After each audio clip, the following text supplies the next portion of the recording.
Hello, Tashtale. Welcome back again. Thank you for participating and this time of sharing. And before we start, we shall recite refuge prayers and generate bodhicitta. Sangye Jodan Zoge Jonam La Jangjo Bardo Dane Gyapson Che Dage Jin Soge Ve Sonam Ge Dola Benjer Sangye Drupara Sho Sangye Jodan Zoge Jonam La Jangjo Bardo Dane Gyapson Che Dage Jin Soge Ve Sonam Ge Dola Benjer Sangye Drupara Sho Sangye Jodan Zoge Jonam La Jangjo Bardo Dane Gyapson Che Dagi Jinso Gebe Sonam Ge Dola Beje Sange Do Barai Sho Simjen Tamje Dewa Dan Deve Gyodan Dembara Gyoje Dongan Dan Dunga Ge Gyodan Dawai Gyoje Dunga Mebe Dewa Damba Dan Midrawa Gyoje Nyeren Chadan Yidan Dawe Danyam Chembola Nebara Gyoje Simjen Tamje Dewa Dan Deve Gyodan Dembara Gyoje Dunga Dan Dunga Ge Gyodan Dawai Gyoje Dunga Mebe Dewa Damba Dan Midrawa Gyoje Nyeren Chadan Yidan Dawe Danyam Chembola Nebara Gyoje Simjen Tamje Dewa Dan Deve Gyodan Dembara Gyoje Dunga Dan Dunga Ge Gyodan Dawai Gyoje Dunga Mebe Dewa Damba Dan Midrawa Gyoje Nyeren Chadan Yidan Dawe Danyam Chembola Nebara Gyoje Balden Zawe Lama Rinpoche Dage Jeura Beme Denshola Karin Chembe Gone Jason De Gusong Toge Ngojo Zado Ona Namga Danyam Be Simjen Tamje La Nambe Ba Yang Dao Bar Zo Be Jangjib Ge Goban La Jine Gyang Gobar Ja Diye Chedo Samba Jangjo Chodo Toge Ne Dambe Che Sushin Do Nyam So Lembar Jao Nyam De Sembara Sho Tiang Kang Sembara Jawe Che Ni Kap Der Nyam Kambo Be Zebe Tabu Tage Tingi Le Ta Parsin Trugi Kola To Sharing Bare. So the teaching that we are trying to focus and try to understand is the teachings that was given by Gampopa from his book, The Jewel Ornament of Liberation, which he composed by himself, and there are different instructions. It's combinations of all the beautiful instructions from beginning, trying to analyzing whether one can really attain enlightenment or not by focusing whether we have this ability or whether we have this seed that we can obtain this enlightenment, and starting from the nature up to the results of our attainment, and then to benefit sentient beings, result and activity. So this teaching, the whole set of teaching is quite what you call inclusive of all the Buddha's teaching. Therefore, if you study Jewel Ornament of Liberation, then you already have some idea about Buddha's teachings.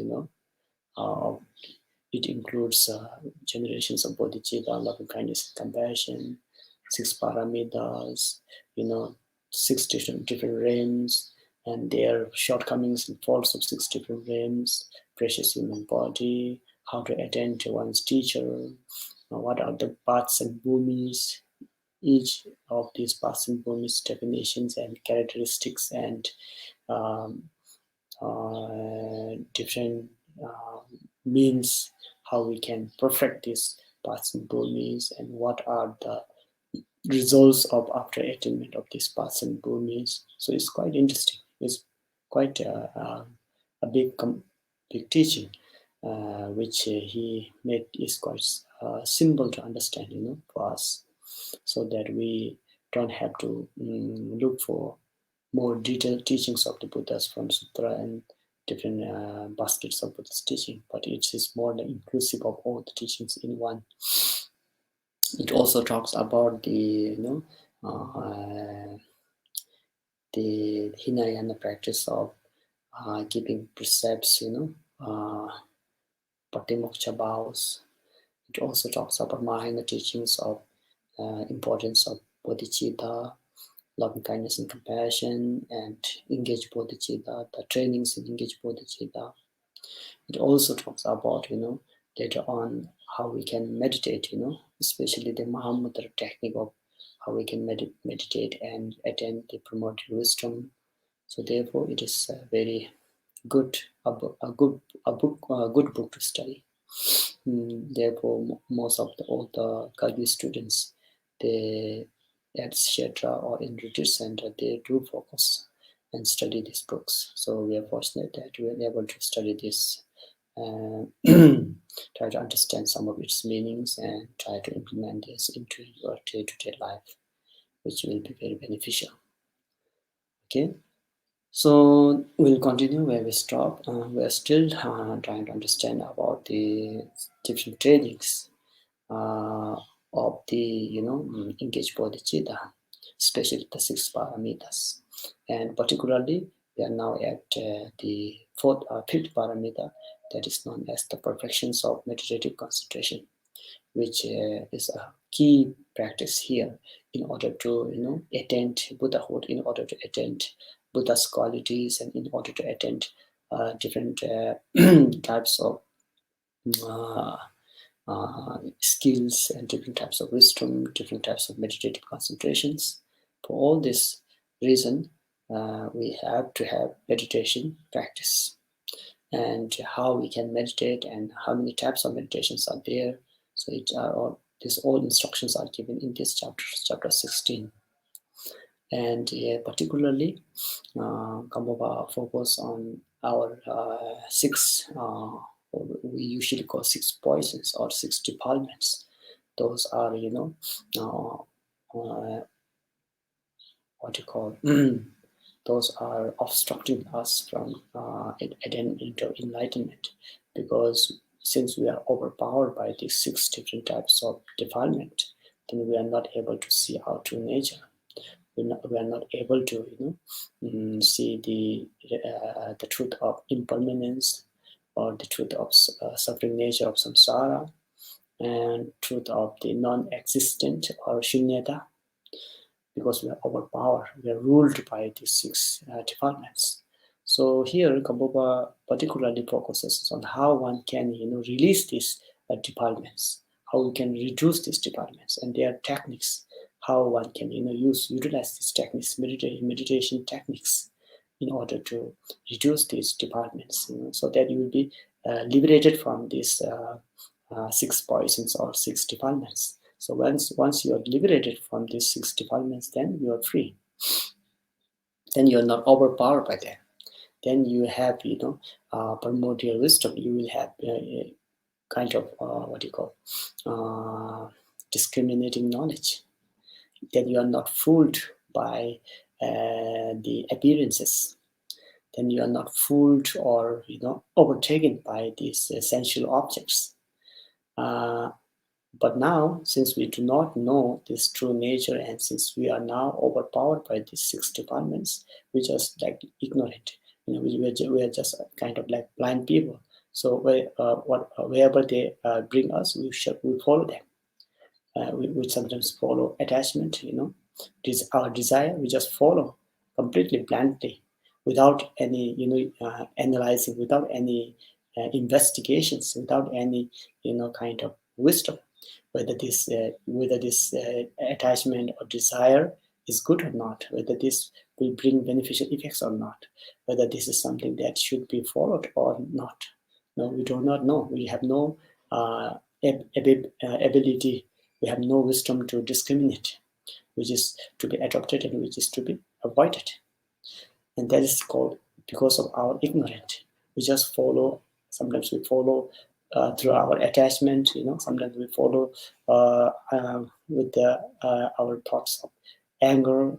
Sometimes we follow our jealousy. We follow our pride. We follow our stinginess, and then we create loss of karma. So and then when there's a creations of karma, obviously then there will be a consequences of that creations of karma. You have to experience the result of this. So therefore, today we are going to understand the meditative concentration, how one can, free our 6 departments through the power of meditation. Otherwise, we'll be continuing to fooled by this what you call sensual objects. We'll be fooled by these 6 departments, and we'll be always, like slaves. We'll be slaves. We'll be working for our 6 departments. And if you continue to do so, then you will be, suffering in the cycle of samsara. And why we are continuing suffering in samsara is because we do not know this nature, this true nature, the thing that we think so important, that the thing that we are so attached to. We have not done any investigation in the past, whether that is something worthly or not, whether the things that we attach too much, whether that's something advisable, whether that's something, which will give us permanent fruition, whether they are good for us or not, whether they can benefit our wish, whether they can fulfill our wish of, freeing us from the suffering of samsara. We have never done any investigation. We just followed. Likewise, the things that we are too angry, angry with, we did not do any investigation why we are angry. What is the reason behind of getting our anger? Whether this anger is good for you or not, whether this anger brings any beneficial effects to you or not. We just follow blindly. Likewise, stinginess, jealousy, and so forth. So now we should take a break from them, and we should, focus. And how we can focus is through by sitting and thinking, utilizing your mind, escaping your mind from different discursive thoughts, but then bringing into one pointed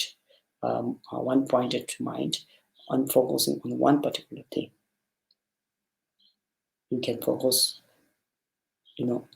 apply remedy to your afflicted emotions, such as anger, jealousy, hatred, one by one, and investigate them. And this is called analytical meditation. There are different types of meditation, and when there's an analyzation or kind of research happening while you do meditation, that is called analytical meditation. You are finding the reason why it is there at the first place, why I'm getting angry, whether it is any worthy of get anger to that particular being or not. These are called analytical meditation. And other meditations are just not thinking anything, just simply placing your mind to that particular present moment and not forgetting that particular thing in front of you or particular breath that you're inhaling and exhaling.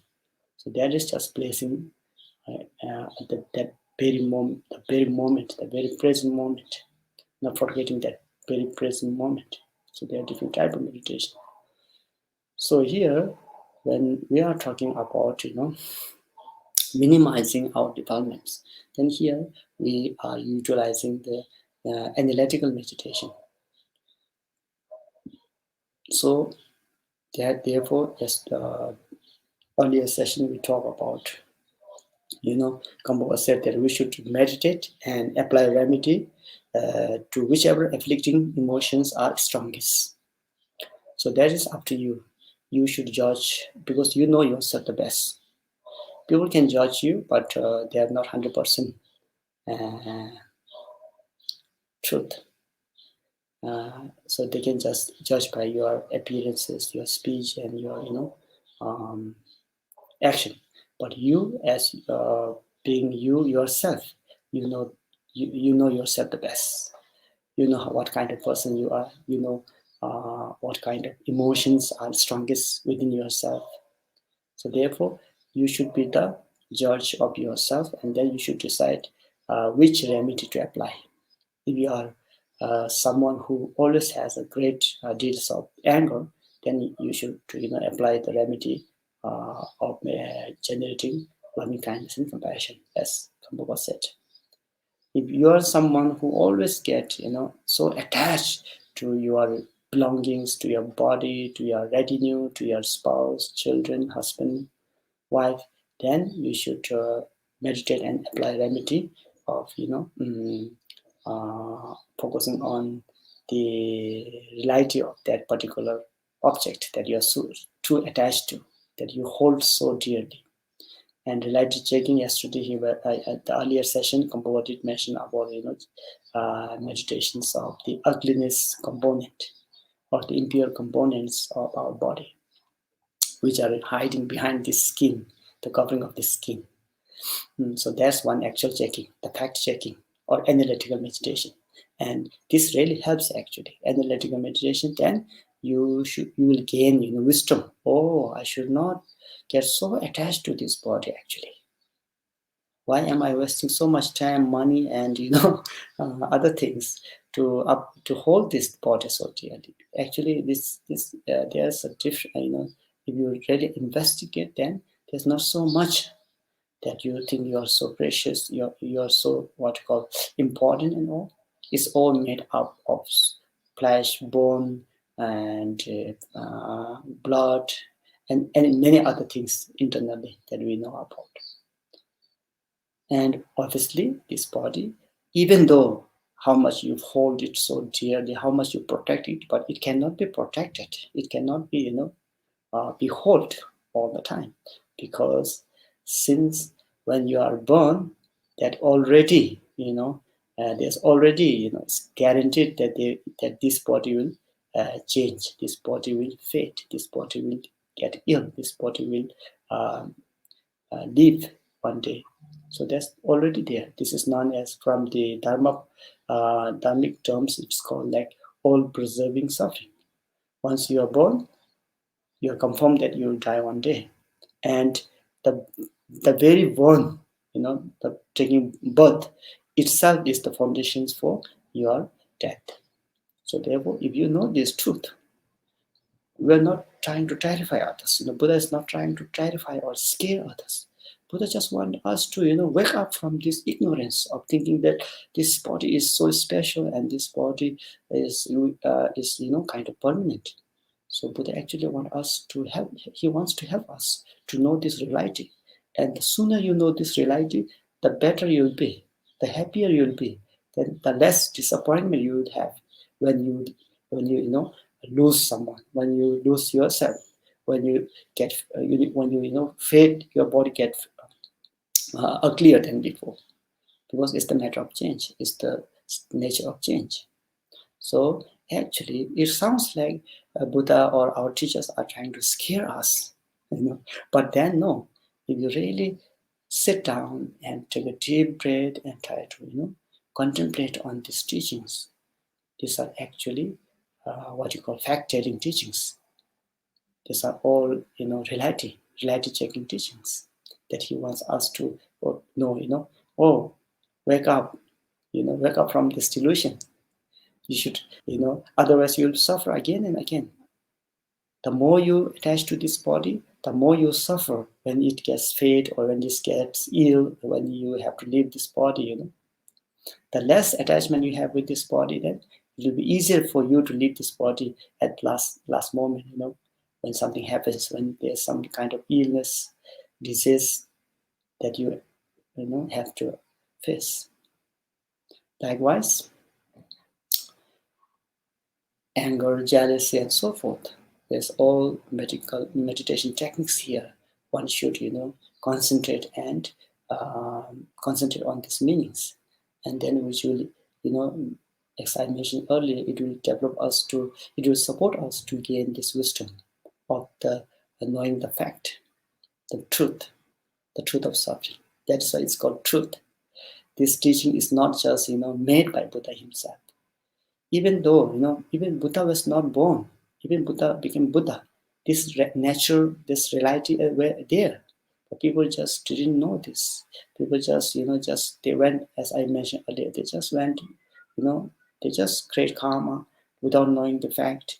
With ignorance, they just went on and create karma, and then have to experience the consequences of this karma. Then they keep suffering, following into different realms. So After Buddha enlightened, at an enlightenment, and he knew this fact.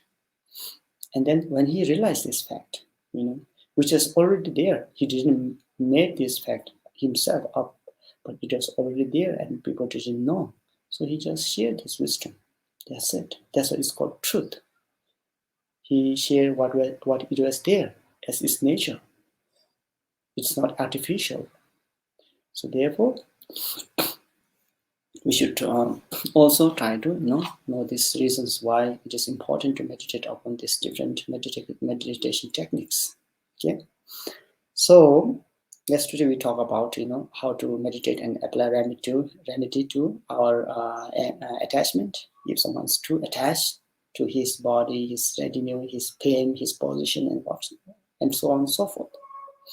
Then we also learn, when you get really angry, how you can meditate and apply, remedy of loving kindness and compassion, or how you can, first love yourself, try to protect yourself. When someone's get really upset and angry, that means that he or she is missing something there. He or she is maybe feeling afraid of something, or maybe he or she thinks that he or she have not obtained anything. But then, as I mentioned earlier, you should look from the different angle here, and you should also compare with the other people who are suffering more than you, who have less opportunity than you, who are suffering because of not having something to eat, for example, not even having some water to drink. So you should also look from this perspective as well. Then you can feel how fortunate you are. Being your presence itself, being alive itself is very a great, gift for you. So when you try to look from this perspective, then you'll not get so angry. You'll feel fortunate for yourself. You'll encourage yourself. And then slowly you'll be able to, see others people, the same attitude you have, that you want to see yourself happy, and you don't want to suffer yourself. Likewise, you can see, apply the same thing to others. The other being also will have this same kind of potential, same kind of wish to be happy and not to suffer. So therefore, you'll be able to see this and then slowly generate loving kindness and compassion. And the more you develop loving kindness and compassion for yourself and your parents, your family, your retinue, your colleagues, then less you'll be getting angry, less you'll be have depression. Then you'll try to kind of start to love your living. You'll try to start to see around, look around you, and you'll be able to enjoy yourself. You'll be able to appreciate the pure air that you breathe in, the greenery around you that are supporting your oxygen, and the good road that is made for us. You'll be appreciating them. Slowly you'll kind of minimize, reduce your anger, and you'll be developing how you can appreciate your life and surroundings around you. Sometimes, for example, when we have a very nice day, a very nice weather, a clear sky, nice weather, it makes us happy, isn't it? We feel so joyful. Oh, what a nice weather! What a lovely weather! Likewise, this is how you are, how you know how to appreciate, surroundings around you. This is how you can develop loving kindness and compassion for yourself, for others, for surrounding, and then appreciating them. Then when you know how to appreciate this, then you will try to protect them. Then you think, oh, planting trees are important because they produce, they give us good oxygen, and they also looks good on you, when you look around. If there's flowers, greenery around you, it will make you feel better. And then also you can, when there are more trees around you, then there will be birds, living there, and you can hear the birds singing, and all these small things. Even though they're very small thing, they will make you feel happy, and they will contribute to your joyfulness. towards your joyfulness. So likewise, you slowly develop how to appreciate them, and when you know how to appreciate them, when you think these things are important to your life, then you'll try to protect them, you'll save them. And slowly you can expand this, towards other people, other family, other community, and slowly this is how you can expand your loving kindness and compassion for the benefit of others. So when you are able to do that, then you always feel joyfulness within yourself, even though there's nothing, even though there's no chocolate in front of you, even though there's no coffee in front of you, but simply, just feel happy, because then you know how to appreciate things. And this is how you can, develop your competence. And this is how you can minimize your, frightened or scare. Then you will be able to, enjoy your life. Okay. So therefore, in the 37 practice of the Buddha also did mention that,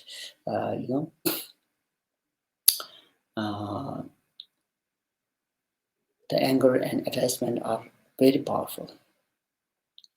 And if you just follow your attachment and anger, then there's very less, even no opportunity, to be able to,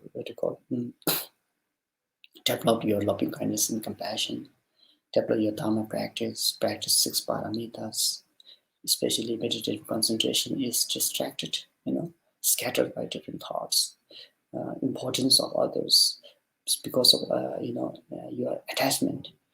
And loving kindness and attachment are two different things. You should know this. Loving kindness is like sense of, feeling happiness and want to see others free from suffering. And that's extends to all beings. But attachment is just particular one. The one you loved, the one you think, like the one who are good to you only, or the one you value so much. So that's one thing. And if you're too attached to that one thing, then you're stuck there. But whereas if you are able to expand and convey your loving kindness and compassion towards many beings, then there is no risk. Because it goes to all and it's equal. It's not something selfish. It's dedicated to the benefit of others, more beings. So you should try to differentiate this attachment and loving kindness and compassion. So the 37 practice of Bodhisattva said that, in the second phrase, the practice of the Bodhisattva is to leave behind one's hometown, like yesterday, when you try to meditate or try to gain meditative concentration, you need to free from two distractions. You need to isolate from these two agitations. One is leaving your home behind, because when you are at home, your village, there are more risks to develop your hatred and anger or attachment. So for the beginners, it is good to have distance from this environment where there's a risk of generating hatred and attachment. That's why also he says here, the practice of the Bodhisattva is to leave behind one's homeland. Why? Because when that is the place where there's chances of developing hatred and attachment, where our attachment to family, friends, relatives overwhelms us like a torrent. It's one example. And also where our aversion towards enemies ranges inside us like a blazing fire. So powerful. Therefore, it is always advisable to make yourself distance from this kind of environment.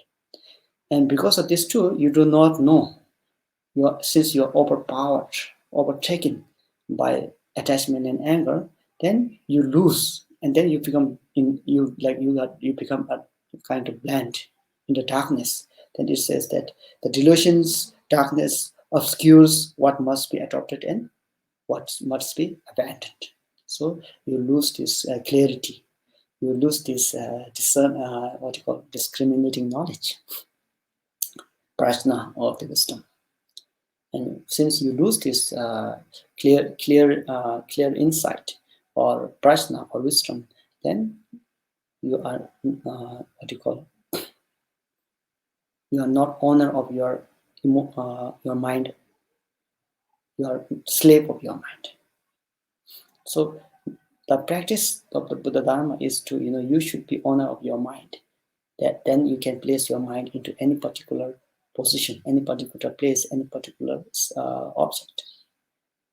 Otherwise, if you are run by your negative afflictions and emotions, then you become slave of your mind. So this is how meditation helps us to, gain that power, gain that authority.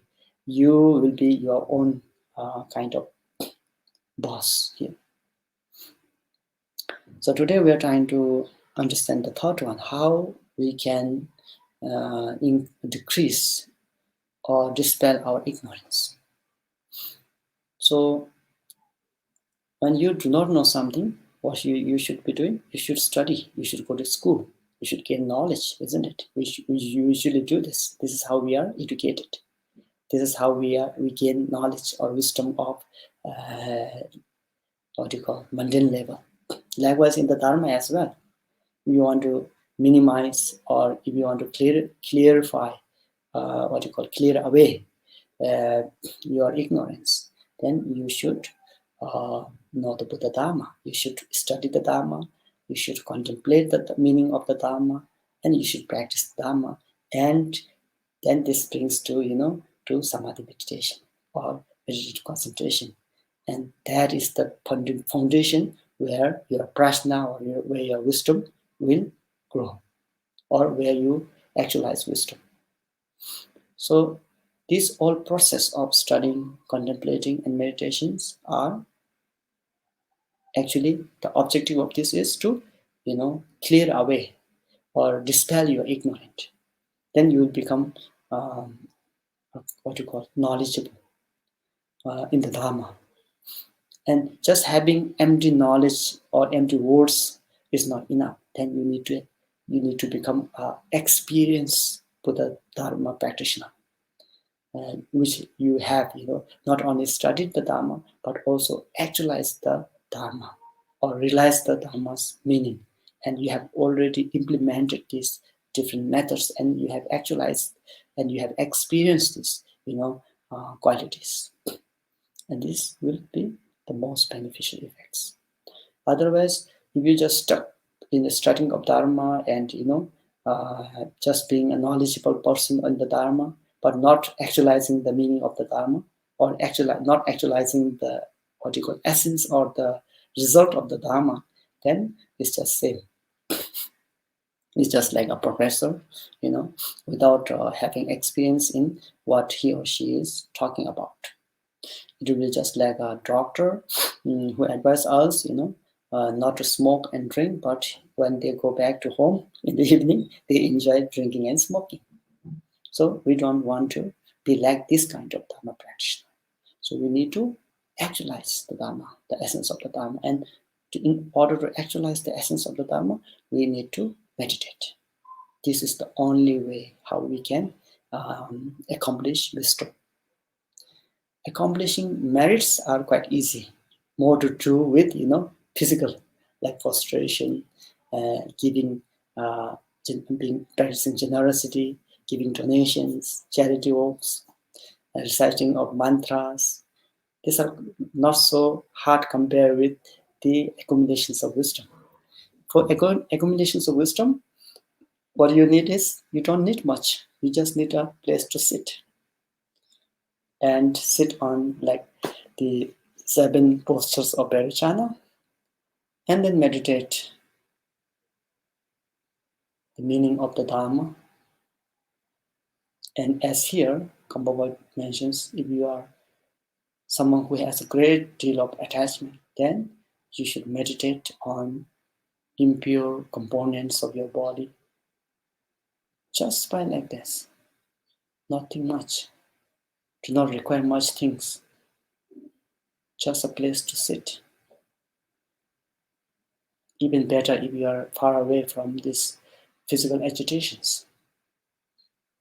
Then sit and breathe and contemplate.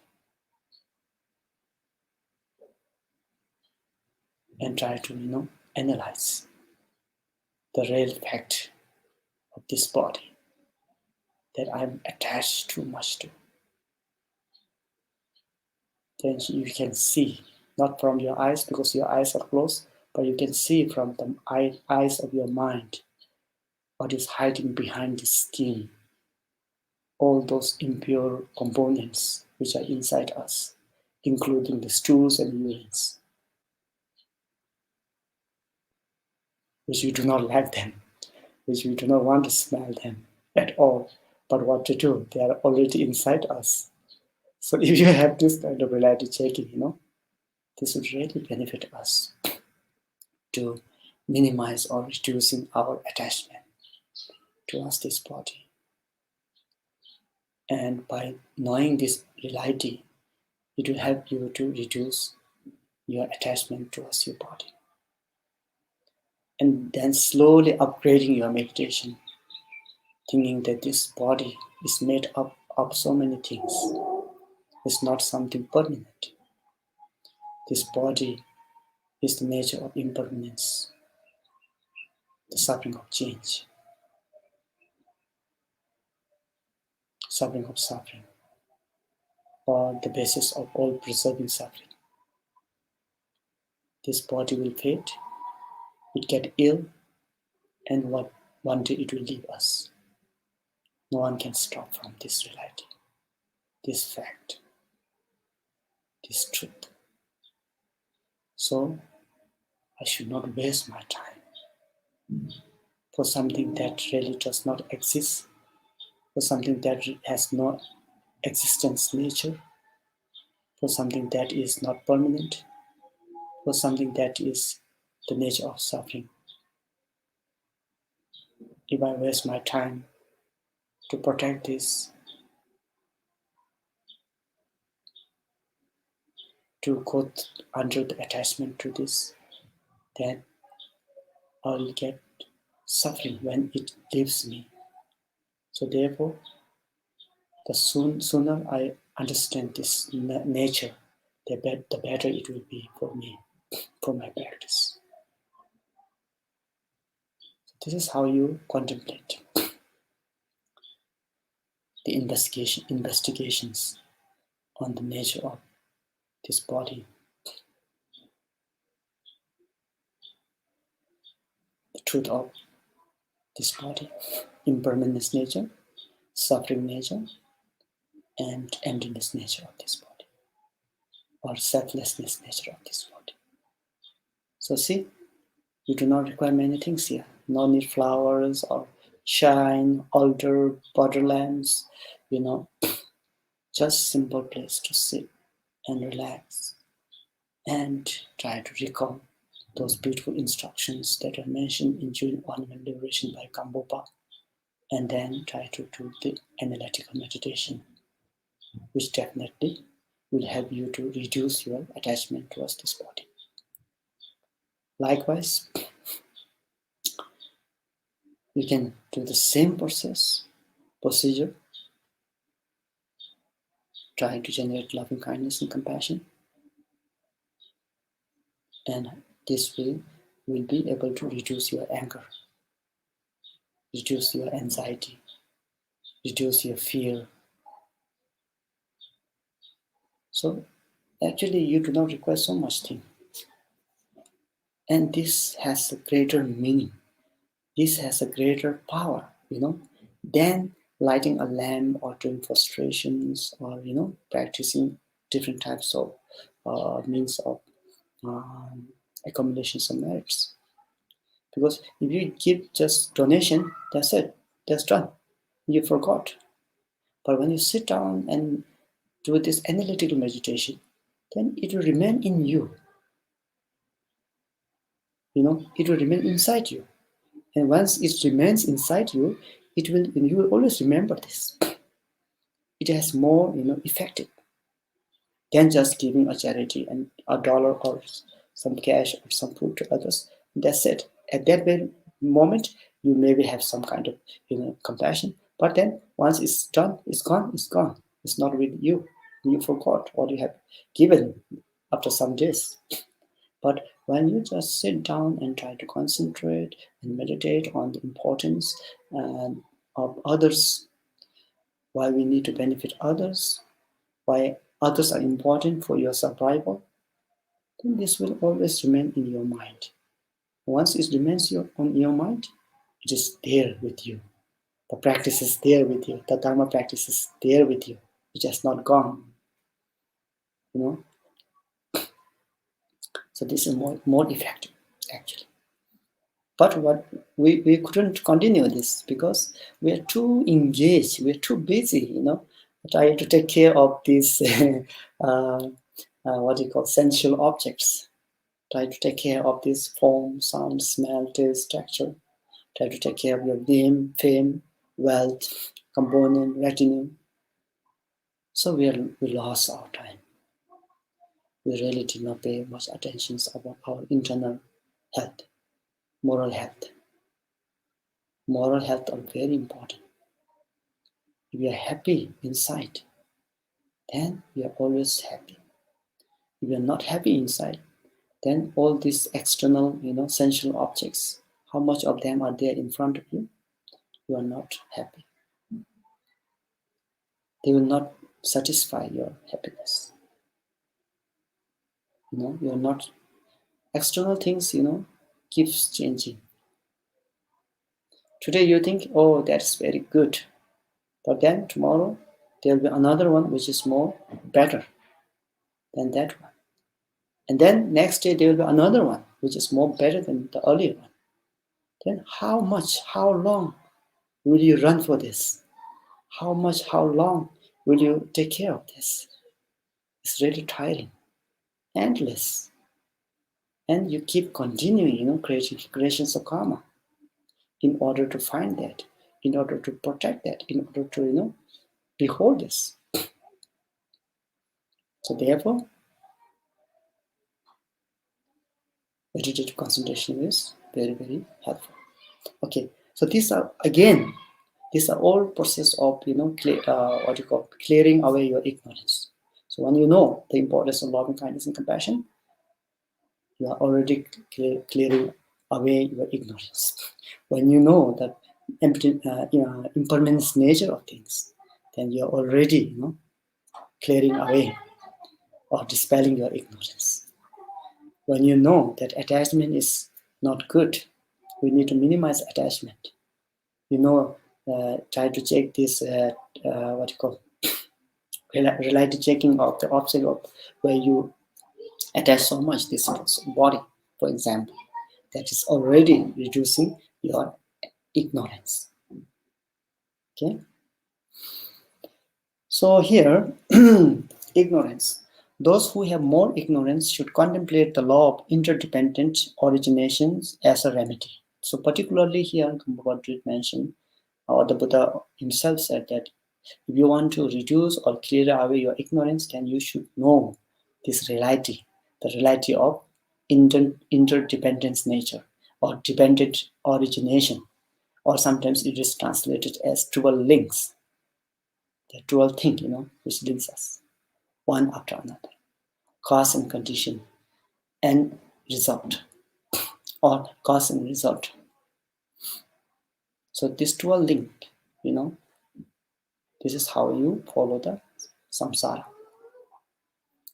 If you want to know why you are here in this planet, if you want to know why you are born in this planet, if you want to know why you are experiencing sufferings, if you want to know why you are yelling and terrifying and expressions of your anger or attachment or suffering, then you should know this dual link. This dual link will, enlighten you. This confused state of mind. Why we have this confused state of mind? Why we didn't know the true nature of phenomena? Why we didn't know the emptiness nature of phenomena? Why we didn't know the impermanence nature of phenomena? So this dual link will teach us. So when you know dual link very clearly, it will already clear away your ignorance. Okay, but having said that, knowing is one thing and actualizing is one thing. Knowing the 12 link is good enough, is good to clear away your ignorance. But then if you do not practice this, if you do not bring them into your practice and try to cut this link, then this will not help. Then you will be again linked with one another. So what we are trying to do here is first know this 12 link one after another, why they are there, why we suffer, why we die, Then after knowing this, then you should find the solution to fix this. Not to be die, not to get ill, not to be born. No, we want to cut this samsara. This is what Dharma practice is about. Trying to cut the chain of samsara. Trying to cut this link of samsara, the 12 link. Okay, so here Gampopa also says that we should know this 12 link in order to reduce or clear away or dispel our ignorance.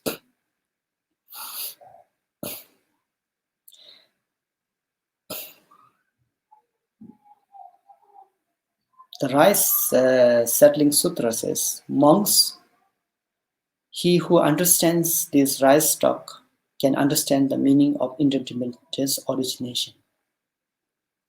The example was given as a rice stock. Similar manner, or even vegetable or flowers, the process is quite similar. That's why Buddha has given this example here. Those who know interdependence origination know the Dharma. So if you do not know the interdependence origination, then you do not really know the Dharma. Then you do not really know why you are here, why you are suffering in this samsara. What is the cause of suffering of samsara? What is the result of this cause? If you know this, you know the Dharma. This 12 link is actually can link these teachings with the Buddha's first teachings of Four Noble Truths, especially the truth of suffering and the truth of cause of suffering. These two, cause and result. Likewise here, 12 link cause and result manner. Those who know the Dharma knows the Buddha. So when you know the Dharma, here no meaning, when you actualize the Dharma, the meaning of the Dharma, the practice the Dharma, then you know the Buddha, or the Buddha is not far away then. Buddha is just there. You can realize the Buddhahood, just like that, by knowing the true nature. When you know this true nature, the 12 link with, the change of 12 link will cut itself. We do not need something else to cut this chain.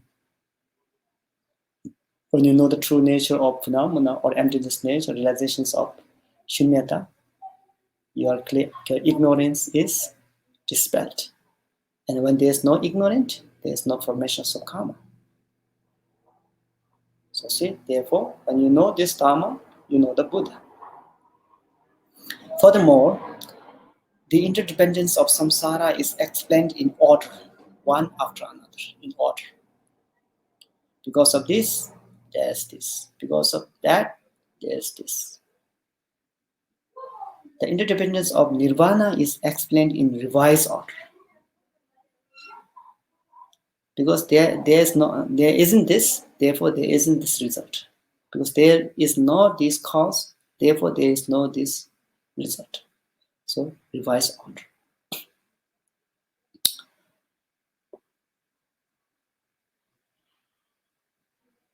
The first has two topics. The interdependence of samsara has two topics. Interdependence of exterior and interdependence of interior. But we are going to talk about interior more, because this is how we should be dealing with. The external interdependence nature is quite easy to understand. like the process of rice seed and rice spot and the rice itself, how it works, how it permeates, how will you have rice as a result. There need to be long process of, or there needs to be link one after another. They need to be support of one after another.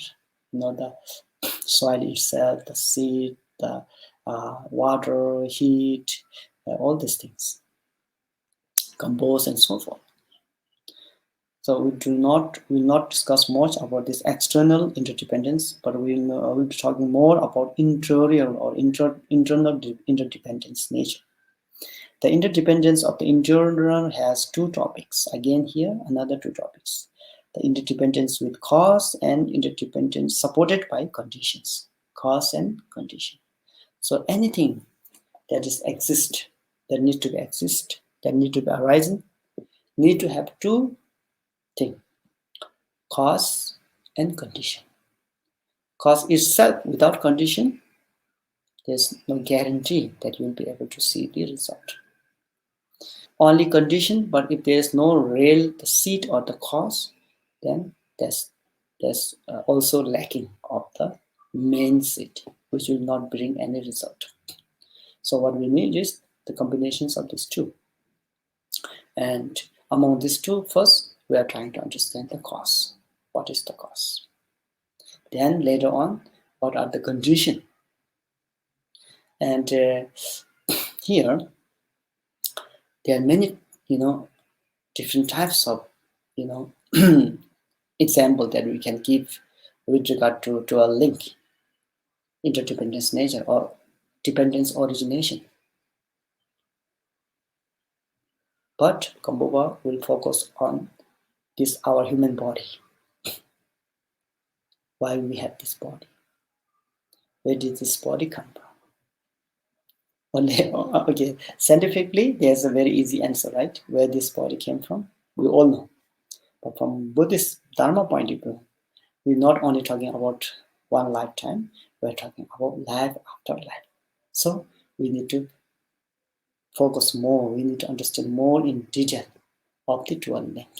Why we are here, why are we suffering, what are the causes for the suffering, what is the main cause or the root cause of samsara or this being or this human being body. So this will be explained by Gampopa very clearly in this chapter, the 12 link. And very important thing to know, maybe I think we all have heard about 12 link or the interdependence or dependence origination many times. But interesting thing that Gampopa present here is he, enlightened us this dual link with 3 lifetimes. Among this dual link, he relates some from the past lifetime, some from this present lifetime, and some for the future lifetime, future life. So it's the dual link, the presentations on dual link by Gampopa in this book. You should understand 3 lifetimes: previous life, present life, and future life. And if you understand and relate this dual link with these 3 lifetimes, then it makes sense. Then we can call it the chain of samsara. But if you just only apply this dual link within this present lifetime only, then it is hard to understand of this cycle of samsara. There's no much clarity. So we'll be discussing about this dual link in next session very clearly, dividing this dual link into 3 lifetimes. Previous lives contribution, present lives appearances, and future lives cause that you are cultivating in this present life, or creations of karma in this present life for the next life. So presentations by Gampopa here about dual link is very beneficial. As for me, I feel it very interesting and very, benefiting me. our understanding of the link, try to know of this, the link of samsara, the dependent origination. Okay, so having said that, we'll stop here for today, and we'll try to understand the dual link in next session. Thank you very much for your participation and patience. And before we conclude, we should dedicate the merit for the benefit of all sentient beings, and especially to heal this pandemic. Please join your hands together with me to pray for this pandemic. All those who are suffering due to this pandemic, all those who lost their life due to this pandemic, may all these beings, may they experience happiness in their next life. May they have good birth in the next life. May they be able to get the blessings of Amitabha. So nam de namje zeba nye thobne nye be tanam phamje ne kega na che balap chobai sebe chole togwen yo to sho changju semjo rembo che ma ge panam ke giru che ke ba nyam ba me ba kongne gongdo da war sho semje ne ba jingi ba nyop to ne le ta gyu che trobe ne ne ma lu ba ta do chungwa me ba sho molom ke bo te ta cho gyu so ta yen to wa kon la pen je shi Kundu Sangbo Gembe Shundrup Tengen Sonen Amalu Tong Sho